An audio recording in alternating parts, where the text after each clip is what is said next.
तुझे ले हिकु नो इम्तिहान तुझे ले हिकु नो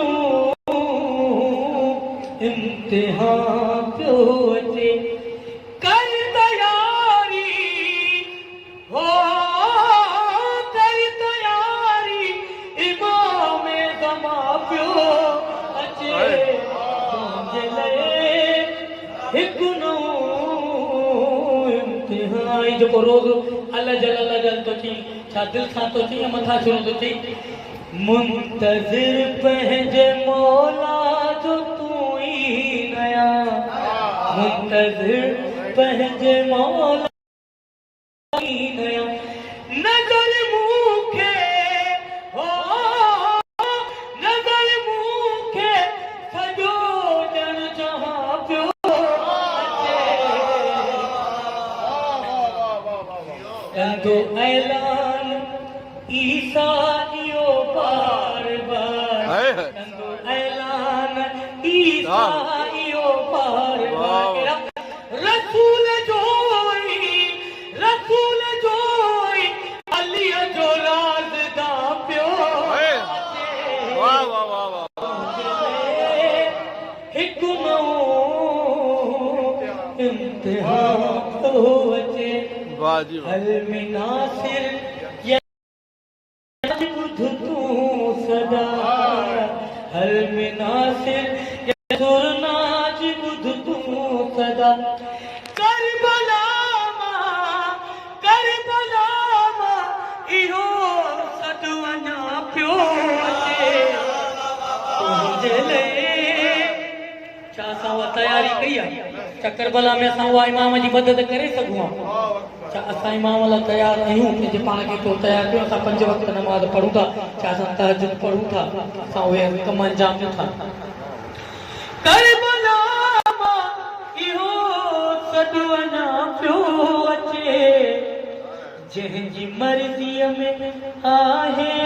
ख़ुदा जी रज़ा पंहिंजी अल्लाह जो तर्जुमा पियो अचे छा पियो अचे सनद ज़हरा जे टुकड़नि खे बोसा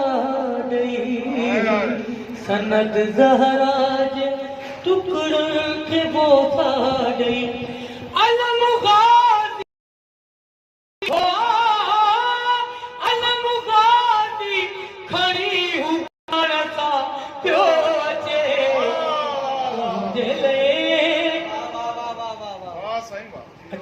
मौला पुछन सवाल दोह कहड़े में कैदन सकीना बणी दोह कहड़े में कैदन सकीना बणी दोह कहड़े में कैदन सकीना बणी